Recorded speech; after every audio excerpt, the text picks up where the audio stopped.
The sun hung low over the golden sands of Egypt, casting long shadows across the towering pillars of the great palace. Inside, Pharaoh Neferhotep lay on a bed of fine linen, his breath shallow, his once mighty hands now frail. His rule had been long and prosperous. Temples had been built in his name, the Nile had blessed the land with abundant harvests, and his people whispered prayers of gratitude for his wisdom. But now, the gods were calling him home.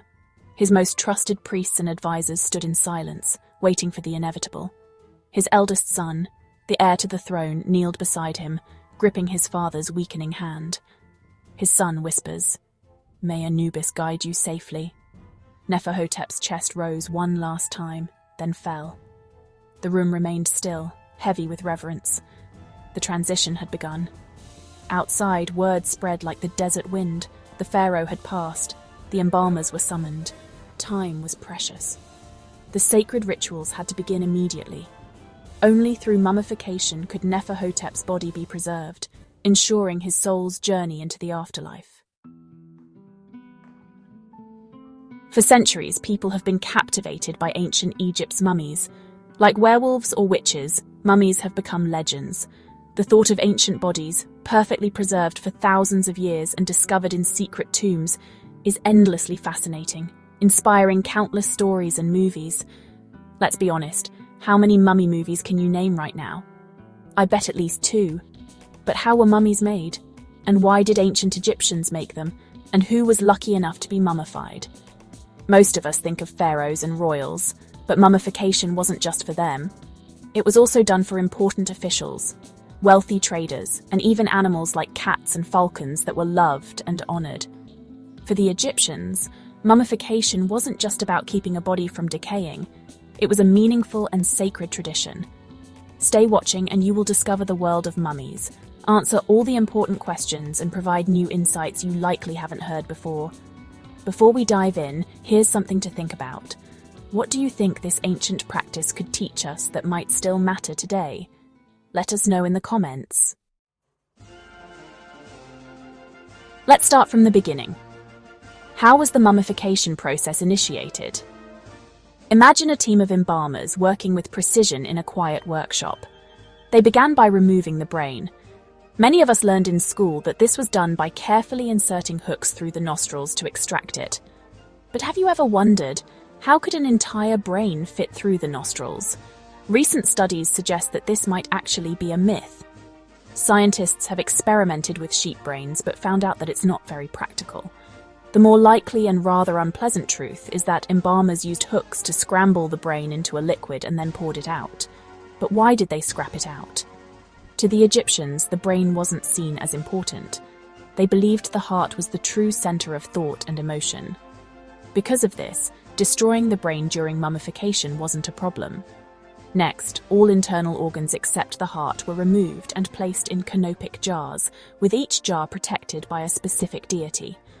The body was then properly cleaned and coated with oils and resins to soften the skin and protect it from bacteria. After that, it was packed with natron, a natural salt, to dehydrate it over 40 days. Once dried, the workers meticulously wrapped the body in linen, layer upon layer, with amulets and prayers woven in to protect the spirit in the afterlife.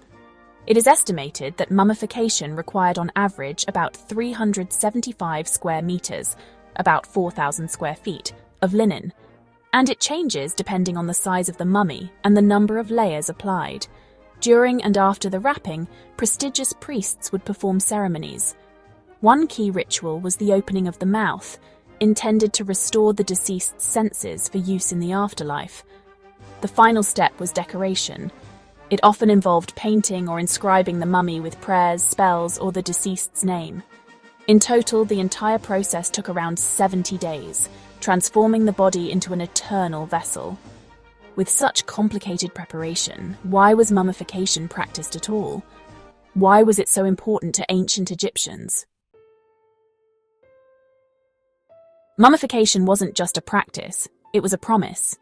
The ancient Egyptians believed the soul had 3 parts: the Ka, Ba, and Akh. The Ka was like a spiritual twin that stayed in the tomb and depended on the food and objects placed there.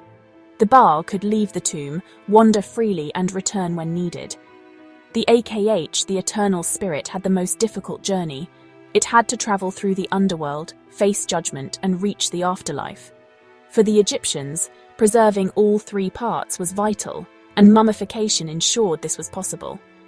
Their detailed burial practices might seem like an obsession with death, but they were actually a celebration of life. The Egyptians loved the life they had and couldn't imagine anything better. Through careful preparation, they aimed to make sure it continued beyond death. The care they took in mummification also showed their dedication to Ma'at, the principle of cosmic balance and harmony. What's more interesting, mummification wasn't just for humans, even animals were included. They weren't merely pets, many were sacred offerings to the gods. Cats, for example, were highly honoured as symbols of Bastet, the goddess of home and fertility. Throughout ancient Egyptian history, many were mummified. Can you name a few? Among them all, King Tutankhamun is one of the most known pharaohs, famed for the extraordinary treasures discovered in his tomb. Discovered in 1921, his tomb was a time capsule of riches and rituals. However, his mummy suffered significant damage over the centuries due to a combination of possible embalming errors, post-burial damage, and mishandling when opening his coffin. On the other hand, Ramses II, known as Ramses the Great, is one of the best preserved mummies in Egyptian history. His body was discovered in 1881 in a royal cache, with his magnificent features, skin, and hair still remarkably intact, showcasing the remarkable skill of ancient embalmers in his era. Throughout history, there are many myths around mummification. Do you want to know more? Take the curse of the Pharaohs, for instance. Many believe that disturbing a mummy's tomb invites bad luck, a legend fueled by the mysterious deaths of people connected to King Tut's discovery, including Lord Carnarvon, who financed the excavation.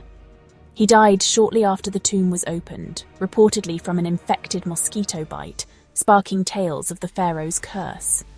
And did you know exotic animals like crocodiles, ibises, and scarabs were embalmed as religious offerings? More interestingly, tomb robbers sometimes even created fake mummies to sell to unsuspecting buyers in later centuries. When we talk about scarabs, I'm sure we all have the same film in mind and see the deadly scarabs. This is also a myth, and the real scarabs are not comparable to those in the film. These are just a couple of myths around mummifications. But with the advancing technology, there have been shocking findings on this ancient secret. Let's take a look at the modern parallels. Using CT scans, scientists can now examine mummies without unwrapping them, revealing intricate details like amulets hidden within linen layers. The pregnant mummy, uncovered through CT scans, revealed a woman who died during the 1st century BC.